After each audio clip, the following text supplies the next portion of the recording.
വാഴ 2 കണ്ടിട്ടുണ്ടായിരുന്നോ? അതെ കണ്ടു. ഓക്കെ, അതിലൊരു ചെറിയൊരു പോർഷൻ കാണിക്കുന്നുണ്ട്. അവർ പാർട്ട് ടൈം ജോബ് നോക്കുന്ന ടൈമിൽ ഇന്ത്യൻസ് ആയതുകൊണ്ട് അവർക്ക് ജോബ് കിട്ടുന്നില്ല. അങ്ങനെ ഒരു സംഭവം ശരിക്കും UK-ലുണ്ട്. ഇന്ത്യൻസ് ആയതുകൊണ്ട് നമുക്ക് ജോബ് കിട്ടില്ല എന്നൊരു സംഭവം ഉണ്ട്. Hi everyone, welcome to the very first episode of Studwise podcast.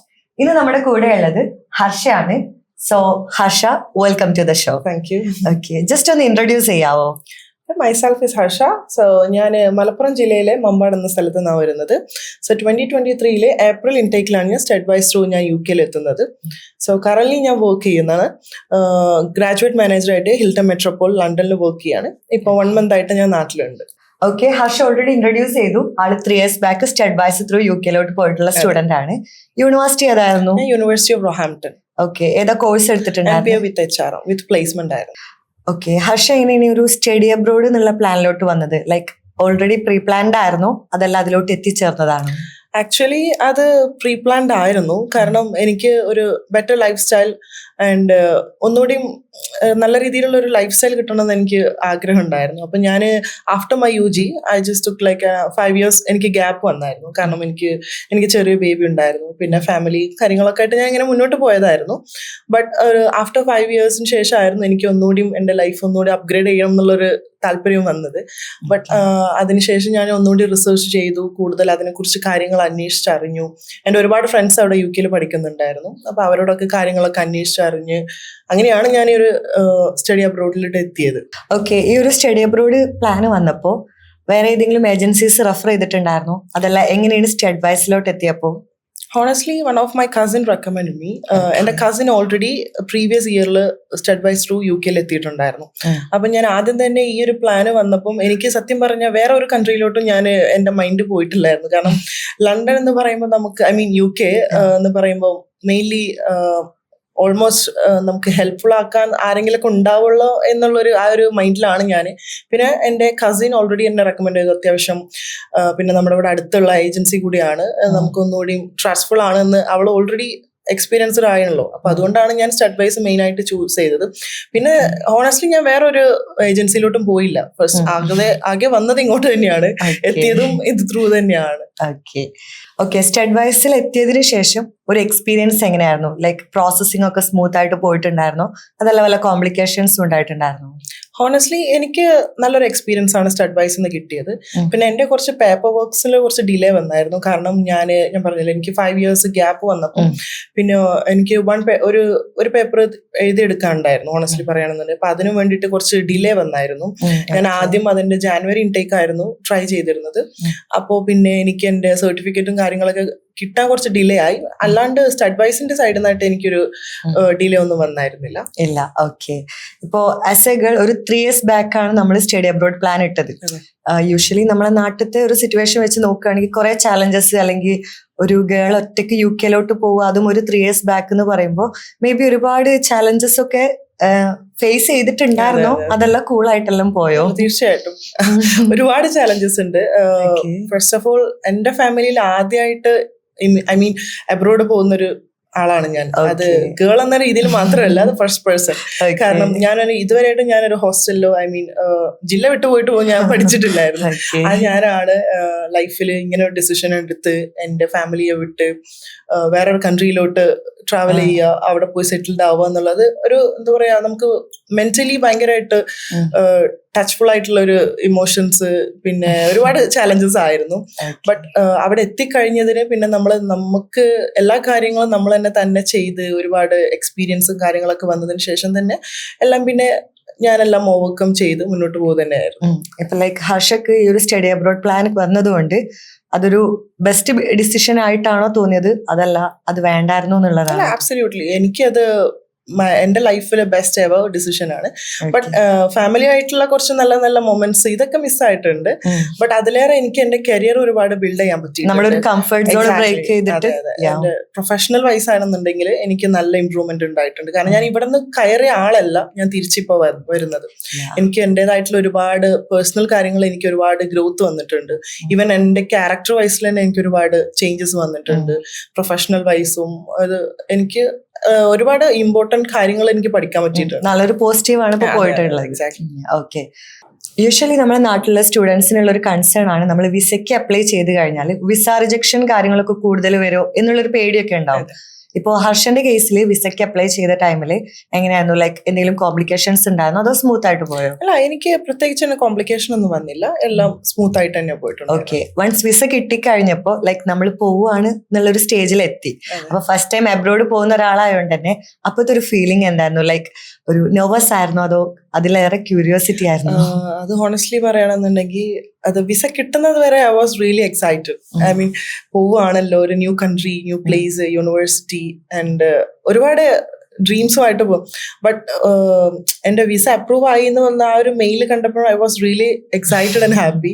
But ആ വിസ കൈ കിട്ടിയതിന് ശേഷം ഭയങ്കരമായിട്ട് എന്താ പറയാ, ഭയങ്കര നെർവസ് ആയിപ്പോയി. കാരണം ഫാമിലി വിട്ട് പോവുകയാണ്, അറിയാത്തൊരു കൺട്രി, ആരെ കൂടെ ഉണ്ടാവുക, എന്തെങ്കിലും ഇഷ്യൂ വരുമോ, അങ്ങനെയൊക്കെ ഒരുപാട് ഒരു ഡബിൾ മൈൻഡ് ആയിപ്പോയി എനിക്ക്. പിന്നെ ഞാൻ വിചാരിച്ചു ഇനി വേണോ വേണ്ടേ, ക്യാൻസൽ ചെയ്യാം. ഓൾറെഡി ഞാൻ എൻ്റെ ഫുൾ ഫണ്ട് അടച്ചു, ഫീ എല്ലാം അടച്ച് എല്ലാം സെറ്റ് ആയിട്ട് നിൽക്കുവാണ്. അപ്പൊ ഞാൻ എൻ്റെ ഫാമിലി, എൻ്റെ പാരന്റ്സിനോട് പറയായിരുന്നു പോണോ അതോ ജസ്റ്റ് ഇങ്ങനെ ഡിലേ ആക്കി വെക്കണോ എന്നുള്ളൊരു ഡബിൾ മൈൻഡ് വന്നായിരുന്നു. പിന്നെ ഞാൻ വിചാരിച്ചു ഇല്ല, ഏതായാലും തുടങ്ങിയില്ലേ, ഇനി അങ്ങോട്ട് തന്നെ മുന്നോട്ട് പോവാന്നുള്ള മൈൻഡിൽ തന്നെയായിരുന്നു. പിന്നെ അവിടെ എത്തിയപ്പോ പിന്നെ എല്ലാം അങ്ങനെ സ്മൂത്ത് ആയിട്ട് പോയി. ഓക്കെ, ഒറ്റയ്ക്കാണ് അവിടുന്ന് കയറിയിട്ടുണ്ട്? അതെ അതെ, ഞാൻ ഒറ്റയ്ക്കായിരുന്നു. ഓക്കെ, വൺസ് അവിടെ എത്തിക്കഴിഞ്ഞപ്പോ നമ്മള് ഫസ്റ്റ് ടൈം ഒരു എൻ്റയർലി ഡിഫറെന്റ് ആയിട്ടുള്ള ഒരു കൺട്രി, ഡിഫറെന്റ് ആയിട്ടുള്ള കൾച്ചറിലോട്ട് എത്തി പോവാണ്. അപ്പൊ ഫസ്റ്റ് എത്തിയിട്ടുള്ള ഒരു 1 month 2 months എന്തായിരുന്നു ഫീലിംഗ്?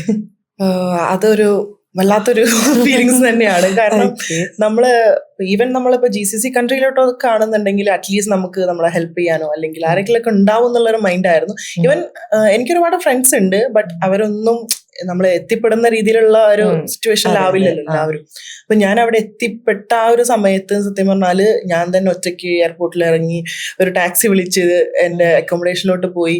പിന്നെ ആ ഒരു മൊമെന്റ് എന്ന് പറഞ്ഞാൽ ഭയങ്കര ഒരു ഓക്വേർഡ് ആയിട്ടുള്ള ഒരു മൊമെന്റ് ആയിരുന്നു. കാരണം ലൈക്ക് നമ്മൾ കംപ്ലീറ്റ്ലി നാട്ടിലുള്ള കംഫർട്ട് സോൺ വിട്ടു പോവുകയാണ്.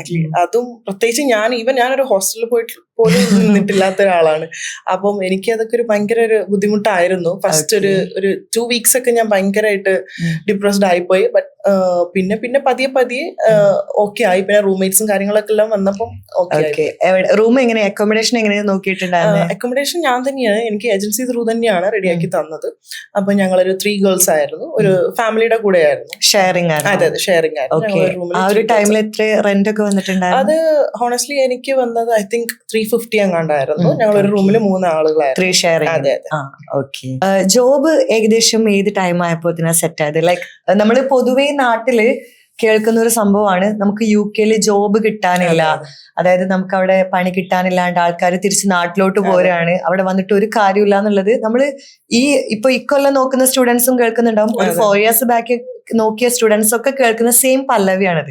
അതിനെ കുറിച്ച് ഹർഷക്ക് എന്താ പറയാനുള്ളത്? സീരിയസ്ലി സത്യം പറഞ്ഞാല് നമ്മൾ വിചാരിക്കും നമ്മൾ നാട്ടിലുള്ള ആരെങ്കിലും നമ്മളോട് അവിടുത്തെ ഒരു സിറ്റുവേഷൻ എന്താണ്, എങ്ങനെയാണ്, ജോബ് കിട്ടുമോ, നമ്മൾ അവിടുത്തെ ഒരു ജെന്യൂൻ ആയിട്ടുള്ള പറഞ്ഞു കൊടുത്ത നാട്ടിലുള്ളവർ വിചാരിക്കും നമ്മൾ വെറുതെ ഫേക്ക് ആയിട്ട് പറയാണ്, അവരിങ്ങോട്ട് വരാണ്ടിരിക്കാൻ വേണ്ടിയിട്ട് നമ്മൾ പറയും. പക്ഷെ ഓണസ്റ്റ്ലി പറയുകയാണെന്നുണ്ടെങ്കിൽ അത് സത്യമാണ്. പിന്നെ എന്ന് പറയുമ്പോൾ 50-50 ആണ്. അതായത് നമ്മളുടെ കയ്യിലുള്ള ഒരു എഫേർട്ട്, ബാക്കി പിന്നെ എന്ന് പറഞ്ഞാൽ ലക്കും കൂടെയാണ്. പക്ഷെ എന്റെ കേസിൽ എന്ന് പറഞ്ഞാല് സത്യം എനിക്കൊരു 1 month ഞാൻ റൂമിൽ ഇരുന്നുള്ളൂ. 1 month, ആ ഒരു 1 month എന്ന് പറഞ്ഞാൽ എനിക്ക് ഒരു അത്ര വലിയ സ്ട്രഗ്ലിംഗ് പീരീഡ് അല്ലായിരുന്നു. ബട്ട് ഞാനൊരു മാസം കറക്റ്റ് നോക്കിയാൽ ഒരു മാസം റൂമിലിരുന്ന്, ഐ മീൻ ഒരുപാട് അപ്ലൈ ചെയ്തായിരുന്നു. അതിനൊന്നും എനിക്ക് എങ്ങനെയാണ് ജോബ് നോക്കിയിട്ടുണ്ടായിരുന്നത്? ഞാൻ ത്രൂ ഇൻഡീഡ്, ലിങ്ക്ഡിൻ, ഇതായിരുന്നു മെയിൻ ആയിട്ട് അവിടെയുള്ള ഒരു പ്ലാറ്റ്ഫോം നമ്മൾ ജോബ് നോക്കുന്നത്. അപ്പൊ അതിലൂടെ നോക്കിയിട്ടൊന്നും ഫസ്റ്റ് ടൈമിലൊന്നും എനിക്ക് അങ്ങനെ വലിയ റെസ്പോൺസും കാര്യങ്ങളൊന്നും വന്നില്ല. പിന്നെ എൻ്റെ ഒരു ഫ്രണ്ട് ത്രൂ എനിക്കൊരു റെഫറൻസിൽ ഞാൻ ഒരു ജോബിലോട്ട് കയറി. അതായിരുന്നു my first ever job in UK. Okay, ഇപ്പൊ ഹർഷ പറഞ്ഞു ആഫ്റ്റർ ഒരു 1 month ശേഷമാണ് നമുക്കൊരു ജോബ് കിട്ടിയത് അവിടെ എന്നുള്ളത്. എന്തായിരുന്നു ആ ജോബ്? എന്തായിരുന്നു അതിന്റെ റെസ്പോൺസിബിലിറ്റീസ്? ഫസ്റ്റ് ടൈം UK ആ ഒരു ജോബിന് കയറിയപ്പോ ഉണ്ടായിരുന്ന ഒരു ഇമോഷൻസ് ഒക്കെ എന്തായിരുന്നു? ഇത് ടു ബി ഓണസ്റ്റ്ലി എൻ്റെ ലൈഫിൽ ഫസ്റ്റ് ടൈമാണ് ഞാൻ ജോബ് ചെയ്യുന്നത്. അപ്പം എനിക്കത് ഭയങ്കര ഒരു ഡിഫിക്കൽട്ടി ആയിട്ടുള്ള സിറ്റുവേഷൻ ആയിരുന്നു. എൻ്റെ first job was like I was A waitress in ഒരു നോർമൽ റെസ്റ്റോറൻറ്റിൽ ഒരു വെയിട്രസ് ആയിരുന്നു. അതെനിക്ക് എൻ്റെ ഫ്രണ്ട് ത്രൂ റെഫറൻസിൽ അങ്ങനെ കയറിയതായിരുന്നു. ആ ഒരു ജോബിന്റെ ഡിഫിക്കൽട്ടീസ് എത്രത്തോളം ഉണ്ട് എന്ന് എനിക്ക് ഒരു 1 month ഞാൻ മനസ്സിലാക്കി. അതുകൊണ്ടാണ് എനിക്ക് ഈ ജോബ് ശരിയാവത്തില്ല, ഐ മീൻ ഇങ്ങനെ ഇരുന്നാൽ എൻ്റെ ലൈഫ് ഇവിടെ സ്റ്റക്ക് ആയി പോകും. കാരണം അത് അത്രയും ഡിഫിക്കൽട്ട്. കാരണം ലൈഫിൽ ഞാനൊരു ജോബ് ചെയ്തില്ല. അപ്പൊ ഫസ്റ്റ് ടൈം ആണ് അതെ അതെ ജോബിന് പോണത്. മേ ബി അതുകൊണ്ടായിരിക്കാം എനിക്ക് കൂടുതൽ ഡിഫിക്കൽട്ട് ആയിട്ട് തോന്നിയത്. അപ്പൊ ആ ഒരു 1 month ഞാൻ അത് ശരിക്കും മനസ്സിലാക്കി എത്രത്തോളമാണ് അതിന്റെ ഒരു ബുദ്ധിമുട്ട്. ഇവൻ ഞാൻ എന്റെ വീട്ടിൽ പോലും പറഞ്ഞില്ലായിരുന്നു ഇങ്ങനെയാണ് അവസ്ഥ ഇങ്ങനെയാന്നുള്ളത്. ഞാൻ എന്റെ വീട്ടിൽ പറഞ്ഞ് എനിക്ക് റിസപ്ഷനിൽ എങ്ങനെ ഒരു ജോബ് കിട്ടി എന്നുള്ളതായിരുന്നു ഞാൻ പറഞ്ഞത്. അപ്പൊ 1 month ഞാൻ അവിടെ ജോബ് ചെയ്തു ഭയങ്കരമായിട്ട്. ഈവൻ അതൊരു ബ്രേക്ക്ഫാസ്റ്റ് വെയിട്രസ് ആയിട്ടായിരുന്നു എനിക്ക്. അപ്പം നമുക്ക് ഏർലി മോർണിംഗ് എണീറ്റ് പോകണം, എല്ലാം ബ്രേക്ക്ഫാസ്റ്റ് സെറ്റ് ചെയ്യണം. ഈവൻ അതും നമ്മുടെ വർക്ക് ചെയ്തത് മൊത്തം അവിടെയുള്ള ആളുകളായിരിക്കും, ഐ മീൻ പോളണ്ടോ ബ്രിട്ടീഷ് പീപ്പിൾസ്. അപ്പൊ അവരുടെ ഉള്ള ഒരു ബിഹേവിയർ എല്ലാം ഇറ്റ് വാസ് റിയലി ഡിഫറെന്റ്. അപ്പൊ എനിക്ക് അതൊരു ഭയങ്കര ഡിഫിക്കൽട്ട് ആയിട്ടുള്ള ഒരു ചാലഞ്ച് തന്നെയായിരുന്നു. അതായത് നമുക്ക് നാട്ടിൽ നിന്ന് കയറുന്ന സ്റ്റുഡൻസ് ലൈക്ക് അവിടെ വന്ന് അടിച്ചു പൊളിച്ച് നടക്കാം, അല്ലെങ്കിൽ നല്ല രസത്തിൽ ജോബ് ചെയ്യാം എന്നൊരു മൈൻഡിൽ കയറണ്ട. അല്ല, ഒരിക്കലും ആ ഒരു മൈൻഡിലാണ് നമ്മൾ കയറുന്നതുണ്ടെങ്കിൽ definitely they will get depressed. കാരണം നമ്മള് നാടും ഈ യുകെയും എൻറ്റയർലി ഡിഫറെന്റ് ആണ്. ഈവൻ മേ ബി വേറെ എവിടെയെങ്കിലും ജോബ് ചെയ്തിട്ടുള്ള ആളുകളായിരിക്കും, മേ ബി അവർക്ക് ഓക്കെ ആയിരിക്കും. എന്നെ പോലെ ഫസ്റ്റ് ജോബ് ചെയ്യാൻ കയറുന്ന ഒരാൾക്ക് അതൊരു ഭയങ്കര ബുദ്ധിമുട്ടുള്ള കാര്യം. അതായത് നമ്മൾ മുൻകൂട്ടി നാട്ടിൽ നിന്ന് തന്നെ വെച്ചിട്ട് വേണം വരാൻ, എന്ത് വന്നാലും നമ്മളത് ഫേസ് ചെയ്യണം എന്നുള്ള രീതി. ഞാൻ കയറിയ ആ ഒരു സമയത്ത് എനിക്കൊന്നും ഇങ്ങനെ പറഞ്ഞു തരാൻ ആളില്ലായിരുന്നു. ഈവൻ നമ്മള് ഏജൻസി പറയുന്നതായിരുന്നു നമുക്കെല്ലാം, ഐ മീൻ അവര് അവിടുത്തെ എല്ലാ പ്രോസസ്സും നമ്മുടെ ഇവിടുത്തെ പേപ്പർ വർക്ക്സും കാര്യങ്ങളെല്ലാം പറഞ്ഞു തരും. ബട്ട് അവിടെ ഉള്ള സിറ്റുവേഷൻ നമുക്ക് അവിടെ ഉള്ള ആളുകളല്ലേ. ബട്ട് എനിക്ക് അങ്ങനെ ഞാൻ എന്റെ ഫ്രണ്ട്സിനോടൊക്കെ ചോദിച്ചു നീ ധൈര്യമായിട്ട് കയറി വന്നു, ആ ഒരു മൈൻഡ് ആയിരുന്നു. അവരും അതെ അതെ, കാരണം അവര് പറയുന്നത് മെയിൻലി അവരുടെ ഒരു ലൈഫ് സ്റ്റൈല്, അവരുടെ ജോബ് കാര്യങ്ങള് എല്ലാം എന്റെ ഡിഫറെന്റ് ആണല്ലോ. അപ്പൊ മേ ബി ഞാൻ അവരെല്ലാം ട്രസ്റ്റ് ചെയ്തിട്ട് തന്നെ ആയിരുന്നു വന്നിരുന്നത്. ഓക്കെ, ആ ഒരു ജോബിന് ഇപ്പൊ എത്തി നിൽക്കുന്ന ഒരു പൊസിഷൻ എന്താണ്? അത് കംപ്ലീറ്റ്ലി എനിക്ക് നല്ലൊരു ഹൈക്കാണ് സത്യം പറഞ്ഞ ആ ഒരു ഇതിൽ കിട്ടിയിട്ടുള്ളത്. കാരണം എന്റെ ഫസ്റ്റ് ജോബിന്റെ ഒരു ബുദ്ധിമുട്ട് കാരണം ഞാൻ വിചാരിച്ചു എനിക്ക് എങ്ങനെയെങ്കിലും നല്ലൊരു ജോബ് കിട്ടണം എന്ന് വിചാരിച്ചു. ഞാൻ ഈവൻ എൻ്റെ ഷിഫ്റ്റ് കഴിഞ്ഞ് വന്നാലും ഞാനൊരു 2-3 hours ഞാൻ ഇരുന്ന് അപ്ലൈ ചെയ്യുമായിരുന്നു. എല്ലാവരും പറയായിരുന്നു LinkedIn through or indeed through ഒക്കെ അപ്ലൈ ചെയ്താൽ മതി, അങ്ങനെ ഇങ്ങനെ, അല്ലെങ്കിൽ കടയിൽ നേരിട്ട് പോയിട്ട് CV കൊടുക്കുക, ഇങ്ങനെയൊക്കെ ആയിരുന്നു പൊതുവെ നാട്ടിൽ നിന്ന് കയറുന്നതിന് മുമ്പുള്ള ഒരു ഇത്. ബട്ട് അതൊന്നും ഒരിക്കലും വർക്കാവില്ലെന്ന് അവിടെ ചെന്നാലും എനിക്ക് മനസ്സിലായി. ബട്ട് പിന്നെ എനിക്ക് ഈ ഒരു ജോബിന്റെ ബുദ്ധിമുട്ട് കാരണം ഞാൻ 1 month ആ ഒരു ടൈം പീരീഡിൽ തന്നെ വർക്ക് ചെയ്ത് കഴിഞ്ഞതിന് ശേഷം ഞാൻ വന്ന് ഡയറക്റ്റ് എല്ലാ കമ്പനിയുടെ സൈറ്റിലും ഡയറക്റ്റ് പോയിട്ട് ഞാൻ അപ്ലൈ ചെയ്യായിരുന്നു. വിത്തിൻ 1 month എനിക്ക് എൻ്റെ ലൈഫിൽ ആദ്യമായിട്ടുള്ളൊരു ഇന്റർവ്യൂ കോൾ, അത് ഒഫീഷ്യൽ ആയിട്ടുള്ള ഒരു കോളാണ് എനിക്ക് അത് വന്നത്. ഏത് കമ്പനിയായിരുന്നു? അതെനിക്ക് ലണ്ടനിലെ ഒരു ഫേമസ് ആയിട്ടുള്ള ഒരു 4-star ഹോട്ടലായിരുന്നു. അത് മിലിയ വൈറ്റ് ഹൗസ് എന്ന് പറയും. അപ്പം അത് ഞാൻ ജോലി ചെയ്തതിന് ജസ്റ്റ് ഒരു 7 minutes walk ഫ്രം ആയിരുന്നു. ഞാൻ ജസ്റ്റ് അവിടുത്തെ ജോലി കഴിഞ്ഞിട്ട് ഞാൻ ഇവിടുത്തെ ഇന്റർവ്യൂവിന് ഞാൻ പോയിരുന്നത്. പക്ഷെ എനിക്ക് അറിയായിരുന്നു ഒരു ഇന്റർവ്യൂ കാര്യങ്ങളൊക്കെ ഓക്കെ. അപ്പൊ ഞാൻ എന്റെ ഫോർമൽ ഡ്രസ്സും കാര്യങ്ങളെല്ലാം കൈ പിടിച്ചിട്ടാണ് ഞാൻ ജോലി ആഫ്റ്റർ വർക്ക് ഞാൻ ഗെറ്റ് റെഡി ആയിട്ട് പെട്ടെന്ന് ഇന്റർവ്യൂവിന് പോയി. ഐ വാസ് കംപ്ലീറ്റ്ലി ഞാൻ ഉദ്ദേശിച്ച ആ ഒരു ജോബേ അല്ലായിരുന്നു എനിക്ക് കിട്ടിയിരുന്നത്. എനിക്ക് അറിയില്ലായിരുന്നു എന്താണ് ആ ജോബിന്റെ റെസ്പോൺസിബിലിറ്റീസ് പോലും എനിക്ക് അറിയില്ലായിരുന്നു. ഞാൻ ജസ്റ്റ് അതിന്റെ റിക്വയർമെന്റ്സും കാര്യങ്ങളെല്ലാം നോക്കിയിട്ടാണ് ഇന്റർവ്യൂ അറ്റൻഡ് ചെയ്തത്. താങ്ക്ഫുൾ എനിക്ക് ആ ഒരു ജോബ് തന്നെ കിട്ടി as a guest experience agent ആയിട്ട്. അതായത് ഒരു 4-star ലെവൽ ഹോട്ടലിൽ നമുക്ക് വരുന്ന ഗസ്റ്റുകളെ ഹാൻഡിൽ ചെയ്യാൻ, അവരുടെ റിക്വയർമെന്റ്സ് നോക്കുക. അതായത് എൻ്റെ ലൈഫില് ബെസ്റ്റ് ജോബ്. എനിക്ക് സത്യം പറഞ്ഞാൽ എനിക്ക് ഇപ്പൊ ഞാൻ നിൽക്കുന്നത് അതിലേറെ ഹൈ പൊസിഷനിലാണ്. ബട്ട് ആ ഒരു ജോബിൽ നിന്ന് എനിക്ക് കിട്ടിയ കംഫർട്ട്, അതിന്നാണ് ഞാൻ ഒരുപാട് പ്രൊഫഷണലിസം പഠിച്ചു വന്നത്. പിന്നെ ഞാൻ ആ ഒരു ഫീൽഡിൽ തന്നെ ഞാൻ അങ്ങനെ കണ്ടിന്യൂ ചെയ്തു. ഐ തിങ്ക് 1.5 years ഞാൻ അവിടെ വർക്ക് ചെയ്തു. പിന്നെ ഞാൻ വീണ്ടും പിന്നെ എനിക്ക് എന്താന്ന് വെച്ചാൽ ആ ഒരു ജോബിലോട്ട് വർക്ക് ചെയ്തപ്പം ആ ഒരു ഫീൽഡ്, ആ ഒരു ഇൻഡസ്ട്രിയിലോട്ട് കൂടുതൽ അതെ ഞാൻ അത് തന്നെ നോക്കി. പിന്നെ വേറൊരു ജോബിലോട്ട് ഞാൻ നോക്കിയില്ല. ഐ മീൻ വേറെ ഇൻഡസ്ട്രിയിലോട്ട് പോകാൻ എനിക്ക് താല്പര്യം വന്നത്. ഈവൻ ഞാൻ പഠിച്ചത് MBA വിത്ത് HRM ആണെങ്കിലും ബട്ട് എനിക്ക് ഒന്നുകൂടി ഈ ഒരു ഫീൽഡ് ആയിരുന്നു എനിക്ക് കംഫർട്ട് ആയിരുന്നത്. അപ്പൊ ഹോസ്പിറ്റാലിറ്റി തന്നെ ഞാൻ ചൂസ് ചെയ്തു. വീണ്ടും വേറെ നല്ല നല്ല ഓപ്പണിങ്സ് വരുമ്പോൾ ഞാൻ വീണ്ടും ജോബിൽ ഇരിക്കുമ്പോൾ തന്നെ ഞാൻ അപ്ലൈ ചെയ്യുമായിരുന്നു. അപ്പൊ എനിക്ക് അപ്പൊ തന്നെ വേറെ എന്റെ സെക്കൻഡ് ജോബും എനിക്ക് ഇതിലേറെ വലിയൊരു കമ്പനിയിൽ കിട്ടി. അങ്ങനെ ഇവിടെ വരെ എത്തി. അതെ. ഓക്കെ, ഇപ്പോ നമ്മുടെ നാട്ടിൽ നിന്ന് അവിടെ എത്തിയിട്ടുള്ള സ്റ്റുഡൻസ് ഇപ്പൊ സ്റ്റിൽ ജോബ് നോക്കുന്നവരൊക്കെ ഉണ്ടാവും. അപ്പൊ പെട്ടെന്ന് ജോബ് കിട്ടാൻ അല്ലെങ്കിൽ നല്ലൊരു ജോബ് കിട്ടാൻ ഹർഷന്റെ ഒരു എക്സ്പീരിയൻസിൽ എങ്ങനെ ജോബ് നോക്കുന്നതായിരിക്കും ഒന്നുകൂടെ ബെറ്റർ? ഹോണസ്റ്റ്ലി ഞാൻ പറയുകയാണെന്നുണ്ടെങ്കിൽ എൻ്റെ ഒരു എക്സ്പീരിയൻസ് വെച്ച് പറയുകയാണെന്നുണ്ടെങ്കിൽ നമ്മൾ ആളുകൾ പല ഐഡിയാസും തരും. ഞാൻ നേരത്തെ പറഞ്ഞ പോലെ CV അവിടെ പോയി കൊണ്ടുകൊടുക്കുക, അല്ലെങ്കിൽ നമ്മൾ ഡയറക്റ്റ്ലി കമ്പനിയിൽ കയറി ചെല്ലുക. ഇതൊക്കെ സത്യം പറഞ്ഞാൽ ഒരു വേസ്റ്റ് ഓഫ് ടൈമാണ് എൻ്റെ ഒരു അഭിപ്രായത്തിൽ ഞാൻ പറയുന്നത്. കാരണം ഏതൊരു കമ്പനി ആണെന്നുണ്ടെങ്കിലും മെയിൻലി നമ്മൾ അവരുടെ CV, എല്ലാവരും പറയുന്നത് പോലെ തന്നെ CV അവരുടെ റിക്വയർമെന്റ്സിനനുസരിച്ച്, ഇപ്പം നമ്മൾ GCC കൺട്രീസൊക്കെ നോക്കുകയാണെന്നുണ്ടെങ്കിൽ they need like ATS friendly CV.